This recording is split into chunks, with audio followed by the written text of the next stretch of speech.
l'avancement de nos travaux qui se situent eux-mêmes dans le cadre de la préparation de la deuxième réunion du Collège des chefs d'État, la Confédération des États du Sahel, qui doit se tenir les 22 et 23 décembre à Bamako, qui sera elle-même précédée de la réunion du Conseil des ministres confédéral. C'est dans ce cadre-là que se situent donc nos travaux ici. Nous lui avons rendu compte des évaluations en cours par rapport à la mise en œuvre de la feuille de route de la Confédération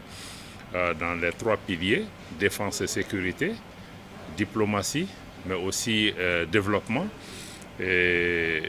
un peu comment évaluer cela et avancer dans le cadre d'une mise en œuvre de ces différentes dimensions. Pour nous, ce qui nous concerne en particulier le volet diplomatie, le travail a consisté essentiellement à faire en sorte que la Confédération parle d'une seule voix sous la direction de nos chefs d'État et puisse travailler à asseoir une plus grande reconnaissance de la Confédération des États du Sahel au plan régional et international, mais aussi une plus grande compréhension des défis et de la marche de la Confédération. Dans ce cadre, nous avons reçu du président du Faso des encouragements par rapport à la poursuite de l'œuvre qui est engagée, d'œuvrer sans relâche à pouvoir continuer à relever les défis,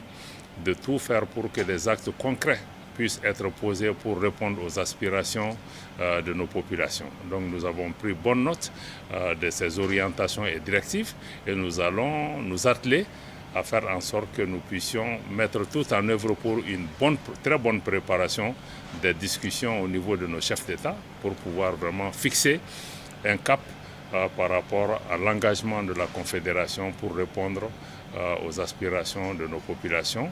et faire en sorte que la Confédération des États du Sahel puisse continuer à peser sur le sort de nos concitoyens et être un acteur géopolitique majeur dans notre espace. C'est essentiellement les messages que nous avons reçus du président du Faso.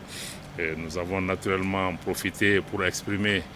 au nom de nos pays, le Niger et le Mali, nos remerciements. Dans la Confédération, ce n'est pas nécessaire, mais nous sommes quand même obligés d'exprimer nos sentiments de gratitude pour le président du Faso, pour le gouvernement et pour l'ensemble du peuple burkinabé, pour l'hospitalité toute sahélienne qui nous est accordée ici. Et nous prions pour que ce pays puisse continuer aussi à cheminer pour relever les nombreux défis auxquels il est confronté. Et par la grâce de Dieu, nous sommes confiants que collectivement nos pays vont faire face à cette situation.